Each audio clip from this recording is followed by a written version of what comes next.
Hello, hello. Thank you for checking in. Great to see everybody. Hello. It is Monday. Oops. There. Monday. Uh,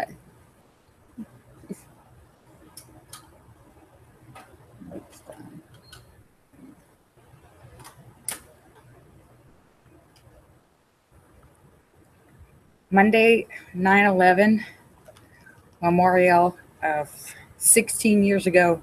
9/11 still seems fresh to a lot of people. Still seeing effects, mostly medical effects now of people, long-lasting medical effects of people who are either first responders or in the area, and breathed all the dust from that debris of all that stuff, concrete and asbestos and metal and like everything that was pulverized. Other people, I guess, like so.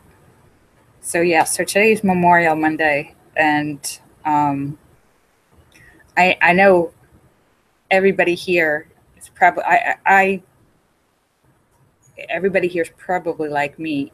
It was so shocking, so like nationally shocking that you probably all remember exactly where you were and what was happening when you first found out. I know I do, and I'm sure you do too.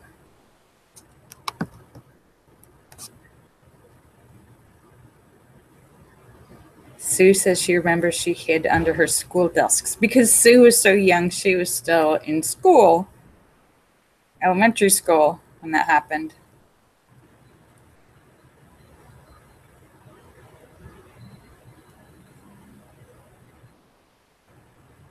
Sue says she was 15. Yeah, 16 years ago. 15. Oh, that's good. Yeah. Yeah. Besides this being 9/11 Memorial Monday, it's also, um, we're also still recovering and experiencing Hurricane Irma, and everything that's going along with that in Florida. Literally, the entire state of Florida was like covered by this hurricane, which is, it doesn't usually happen. The entire state. Florida's a pretty long state, the whole peninsula.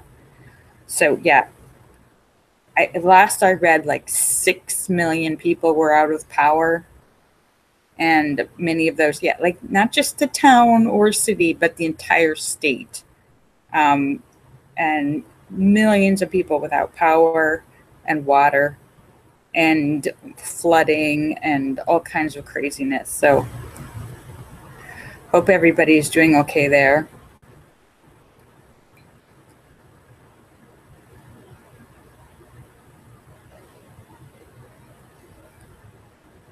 But yeah, today it's just feeling. Hi, Angie. Woohoo! Angie says she was 21 and she was sleeping, but she woke up and watched the news and was horrified. Yeah, I still remember it.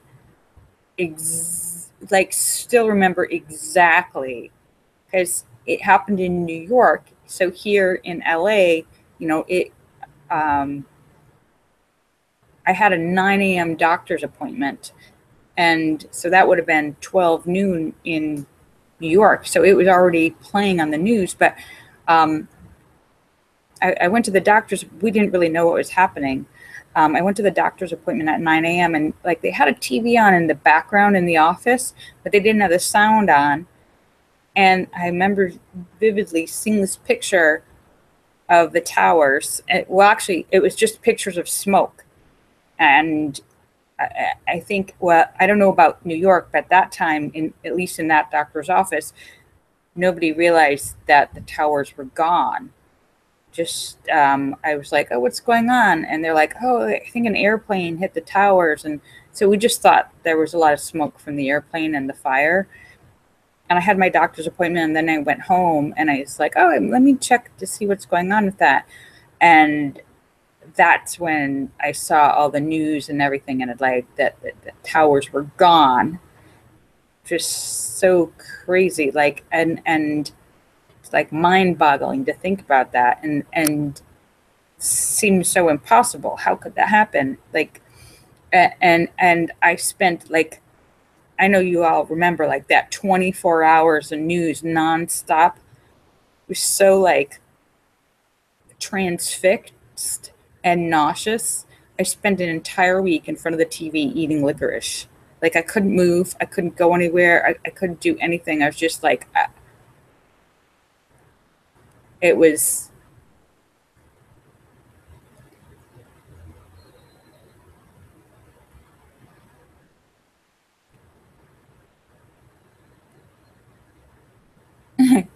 Sue says breaking news on ABC. CNN says Atlanta, Georgia airport got hit badly and they shut down. Yeah, Atlanta's shut down. Miami's, a lot of the airports are shut down.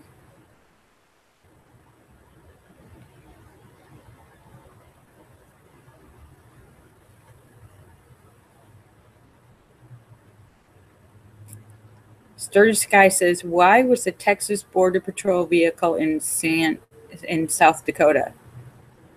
What you mean just now today?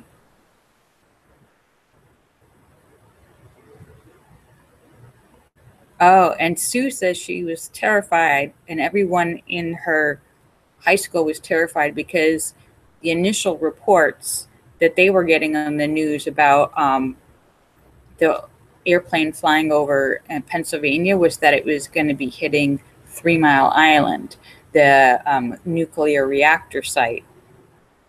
So, oh, Sturgis Guy said on September 10th. Oh, really? Oh, that's weird. So they were all in their high school screaming. Sam says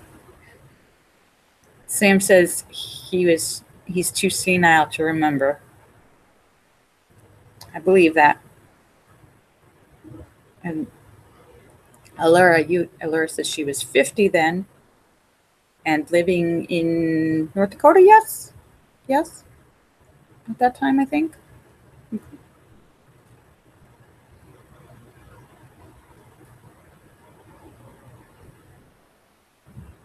Yeah. And speaking of Fargo, North Dakota, shocking surprise over, not that this is really that important, but the Miss America pageant. For the first time ever, North Dakota won Miss America, and everybody went, "What the hell?" Because I mean, there's a few states that seem to always win, like Texas. Okay, Texas is huge. They have the whole like pageant industry on lockdown there. It's pretty serious in Texas, and California and some of the southern states kind of always like in the top 10. New York, but North Dakota, it's like never even in the top 10. I think in the entire history of the Miss American pageants, it's been like twice where North Dakota was in the top 10. So this was a shocker out of left field.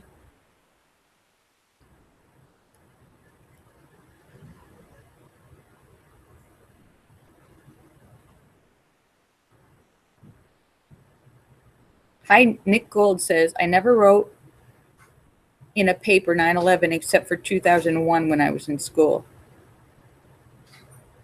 Well, never wrote in paper. What? Well, that would be because that was the year. What do you mean, Nick Gold? But now you write it.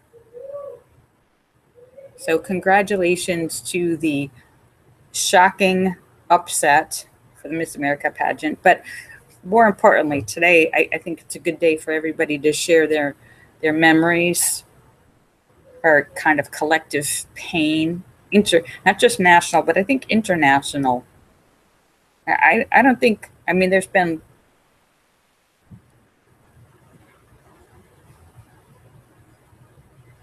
Angie said she wrote a paper on it too. Hi, Angie.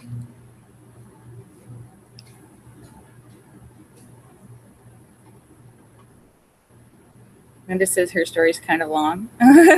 Okay. Well, give me the short version so I can read it. Read it and share it. Why is that like going up?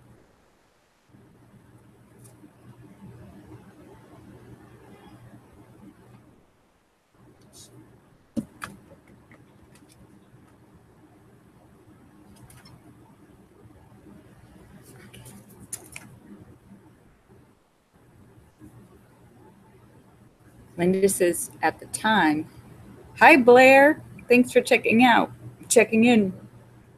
Hi, and Angie says hi to everybody. Linda says she was actually live in a chat room at the time. Gerald was at work, and so she was live. Let's see. Yeah, because that would have been in the morning. It would happen in the morning. And it was like morning New York time, but because of the time difference, a lot of people might not have like realized it in the morning.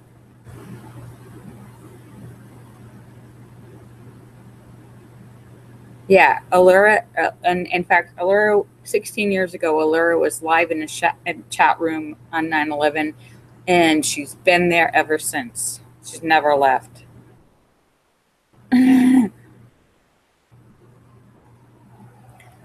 But I remember it was so weird. And like just so weird. And even today, there's still so many crazy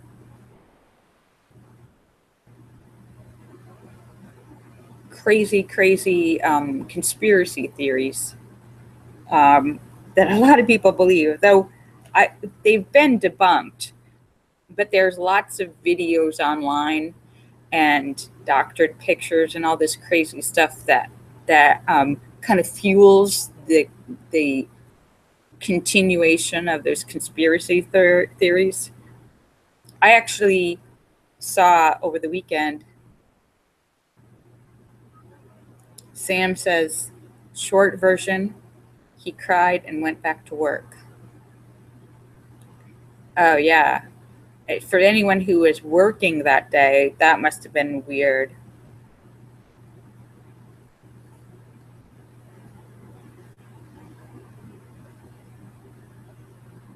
So, yeah.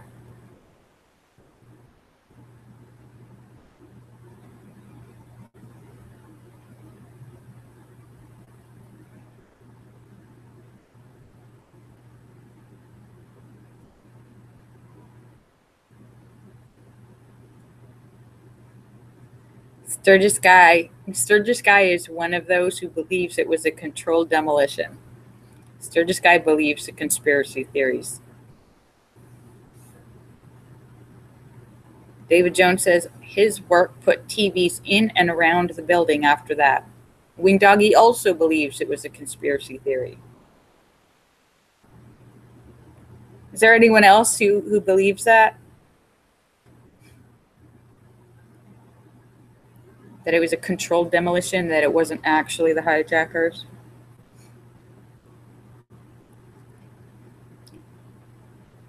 So far, we've got 2 people that believe that. Well,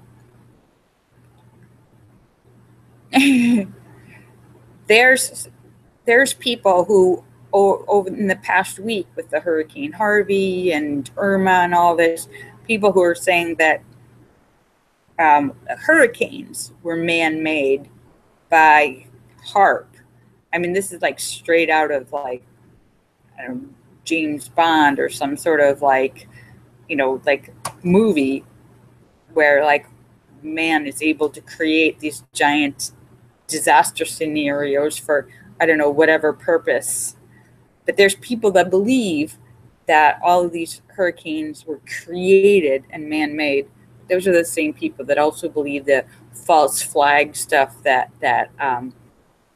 like when all those little kids were killed in that school in Newton, Connecticut, that was all faked, which is really disgusting because some of those people spent years harassing the parents of these kids who were really killed.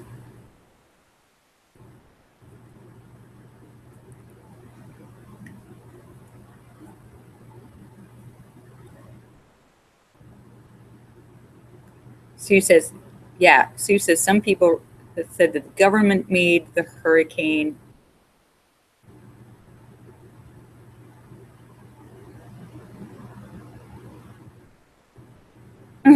Sturgis Guy says HARP is real. When Doggy says no buildings fall straight down like the towers without help.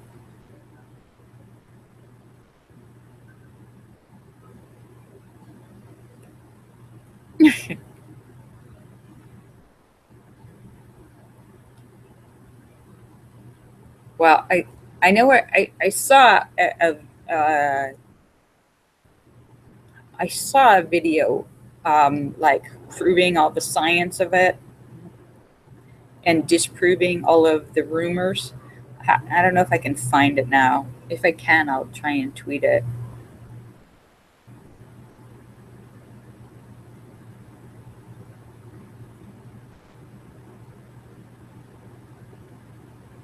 Sam says he was born during a hurricane. Sam, yeah, actually, there were babies born during the hurricane, and this one too.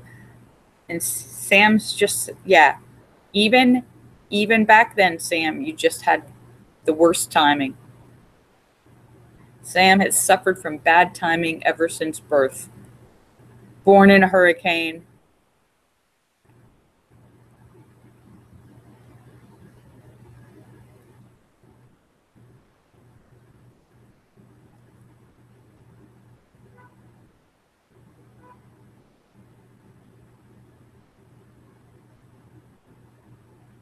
David Jones says, so the Pentagon and the fourth plane were fake? Wait, are you...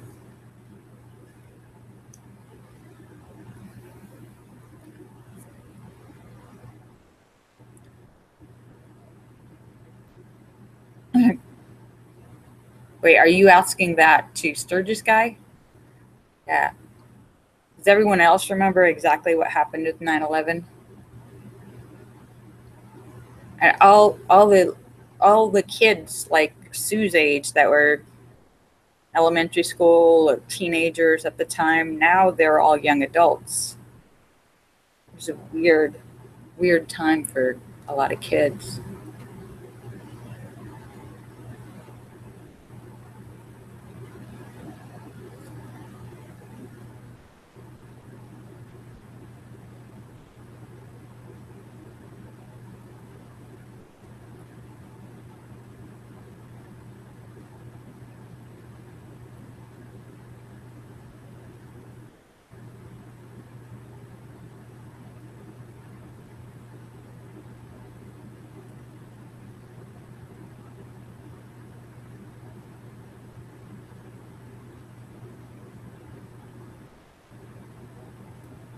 David Jones says the conspiracy theorists only have explanation for the Twin Towers, not for the other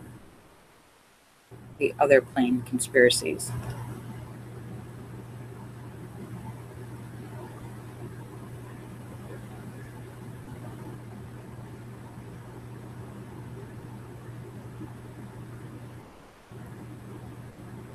Sue says she knows people her own age that are afraid of everything now and afraid to go anywhere or travel. And Angie says she wants to remember the brave passengers who risked their own lives and brought down the airplane that ended up going into the Pentagon. Oh no, that went into the field. Sorry, not the Pentagon, the field in New Jersey, field in Pennsylvania.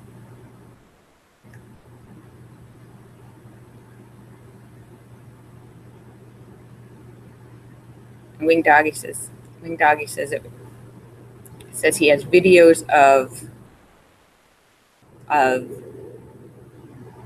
explosions going through the line of the falling floors exactly like controlled explosions. Or Wing Doggy, I believe I saw that in the scientific explanation, said it wasn't explosions, it was the gusts of air of the stuff, air being pushed out as things were falling down, air being pushed out of the windows because there was the floors were collapsing because the towers were so big, and I don't think they've ever had a building that big kind of collapsing, and it was just the floors were collapsing on each other, and it was causing the floors beneath it all this powerful, like, things were coming out of the windows.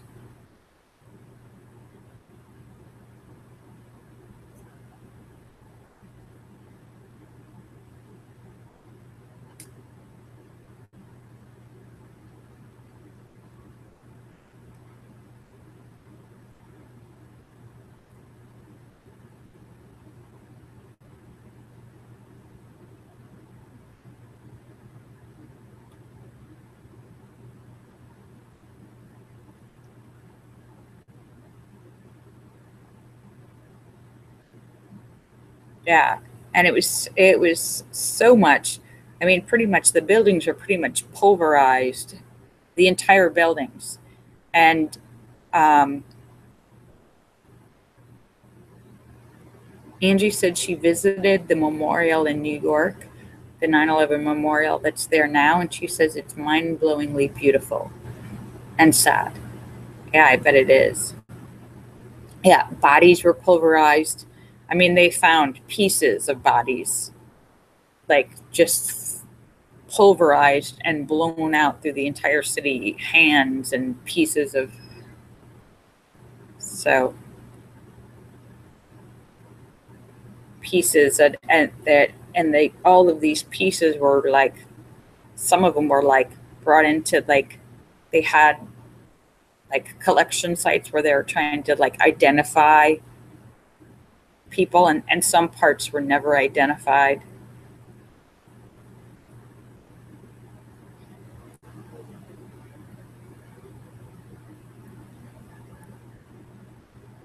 Sue says, can't they do a DNA test? Maybe they did. I don't know.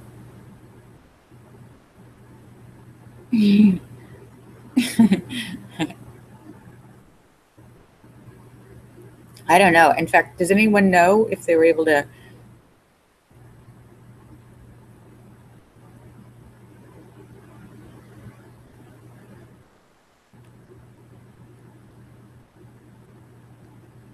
Yeah, I'm not sure how that all worked out, but the saddest part was, like, all the people in the floors above, who initially they were like, just stay where you are, let the fire people handle the fire. Like, initially, if when it first happened, those people could have gone down the stairs and probably have gotten out. But the longer it waited, the bigger the fire and the problem became.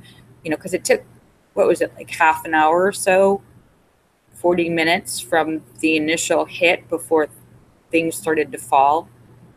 Um, so if you had left right away, you would have had a much better chance of actually getting out. And a lot of people just stayed there. And by the time they realized that it was a problem, then they got to the point where they couldn't get out because the fires and the stairways and stuff. And I think I would have just, if I'm in a building and there's an airplane crashing into it, I think I would want to leave.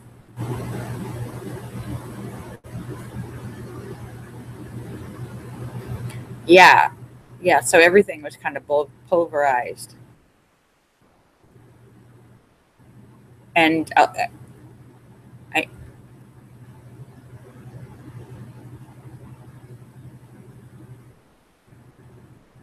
yeah. And ever since then, that's when they started getting crazy with, like, the restrictions on flying, and doors that you can't get into on airplanes, the pilots' doors, nobody can get in, making those secure. So this guy said, I just donated to architects and engineers for 9/11 truth.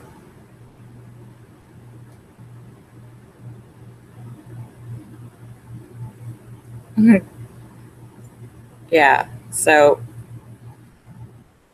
there's still craziness about all that.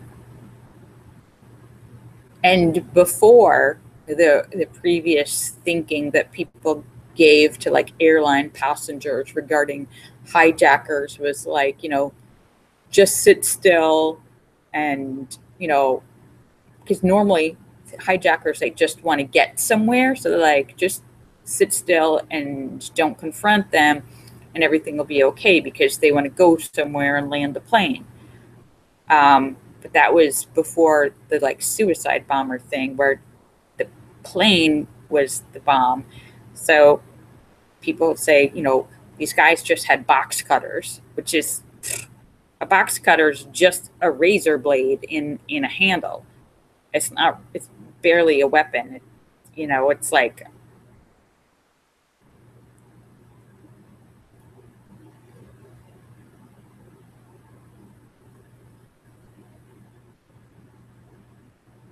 yeah, and the shoe bomber and all these crazy rules and stuff that they had. And they were making people like throw out nail clippers, like, I mean, Sam says, is there anyone near him in middle of nowhere, Pennsylvania, that can drive him to the hospital tomorrow? It's about a 72-mile drive. Oh, that's a really long ways to get to the hospital, Sam. Sorry you have to go that far.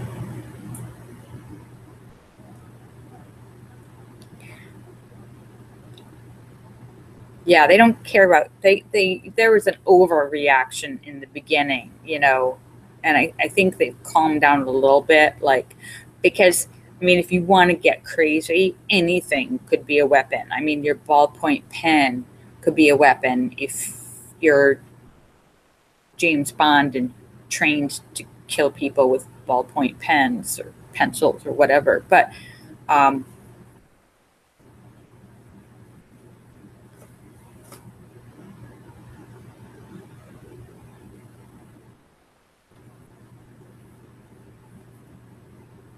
and Blair Cooper says the European Society of Engineers said that jet fuel cannot melt steel. I don't know, Blair Cooper. Yeah, so yeah, now we see passengers on airplanes. If something happens, we see passengers, like jump up and tackle a guy before anything, because people don't sit around anymore for that. Blair Cooper says both towers were designed to withstand a 747 hitting them.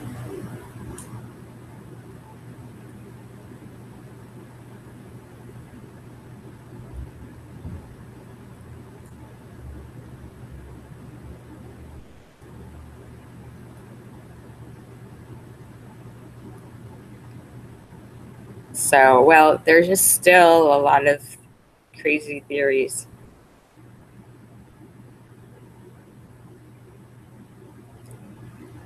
So, well, anyhow, so this was 9/11 Memorial, Memorial Monday. I hope everybody is. I want to send everybody. I'm just about. It's already after 5:45. So I just want to thank you all for coming to see me and send my send all of our collective prayers and love for 9/11 and our continued prayers and love for everybody being affected by these crazy hurricanes, because there's still a mess in Houston, the Houston area, and now pretty much the entire state of Florida, basically all of Florida and some of the nearby states. That's still a giant mess, and all the islands in the Caribbean, just completely devastated. So our prayers to everybody there who's dealing with that enormous mess. All right, so I will be back tomorrow for Terrible Tuesday. I want to send you all kisses. Thank you for checking in because you're awesome. Bye. Bye. I love you all. I'll see you guys tomorrow. Bye.